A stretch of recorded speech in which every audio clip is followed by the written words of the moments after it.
Kayamkulam bar അസോസിയേഷന്റെ ആഭിമുഖ്യത്തിൽ ലോക പരിസ്ഥിതി ദിനം ആഘോഷിച്ചു. First class judicial magistrate Aishwarya Rani ഉദ്ഘാടനം ചെയ്തു. കായംകുളം ബാർ അസോസിയേഷന്റെ ആഭിമുഖ്യത്തിൽ ലോക പരിസ്ഥിതി ദിനം ആചരിച്ചു.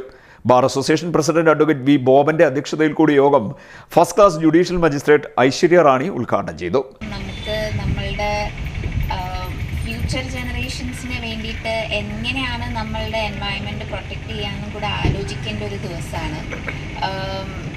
എല്ലാവരും പറയും കേരളത്തിൽ വന്നാൽ ഇത്രയും നല്ല ഒരു സ്ഥലം വേറെ എവിടെയെങ്കിലും ഉണ്ടാവുമെന്ന് സംശയമാണ്.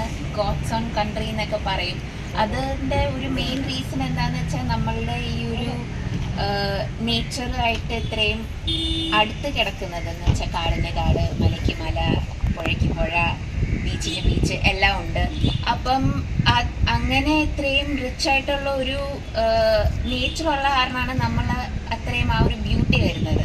ആ ബ്യൂട്ടീനെയും ആ ഒരു എൻവയൺമെൻറ്റിനെയും അത് സസ്റ്റെയിൻ ചെയ്തുകൊണ്ട് പോകാനുള്ള ഒരു ഡ്യൂട്ടി നമുക്ക് എല്ലാവർക്കും ഉണ്ട്.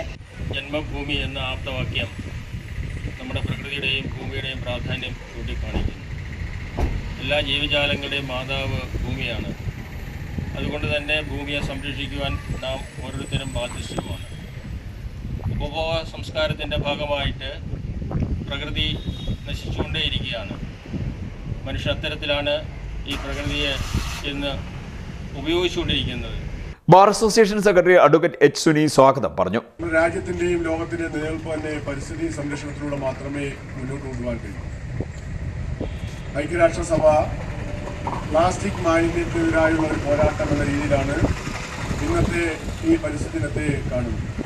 ഈ മനോഹരമായ സൗധത്തിന്റെ സമീപം ഒരു വലിയ നല്ല ഗാർഡൻ ഒരുക്കുന്നതിന് വേണ്ടി വരുന്ന ഒരു വർഷക്കാലം നമുക്കെല്ലാവർക്കും ഒത്തൊരുമയോട് പ്രവർത്തിക്കാം. അങ്ങനെ പച്ചപ്പുള്ള ഒരു ഹരിതപൂർണമായ ഒരു കോടതി ക്യാമ്പസായിട്ട് നമുക്കിതിനെ മാറ്റാം. അഡ്വക്കേറ്റ് ഉണ്ണി ജെ വാര്യത്ത് നന്ദിയും പറഞ്ഞു. തുടർന്ന് കോടതി വളപ്പിൽ വൃക്ഷത്തൈ നട്ടു. മജിസ്ട്രേറ്റ് ഐശ്വര്യ റാണി നേതൃത്വം നൽകി. സീനിയർ അഭിഭാഷകർ, വനിതാ അഭിഭാഷകർ, ജൂനിയർ അഭിഭാഷകർ, അഡ്വക്കേറ്റ് ക്ലർക്കുമാർ, കോടതി ജീവനക്കാർ എന്നിവർ പങ്കെടുത്തു. CDNet news, Kayamkulam.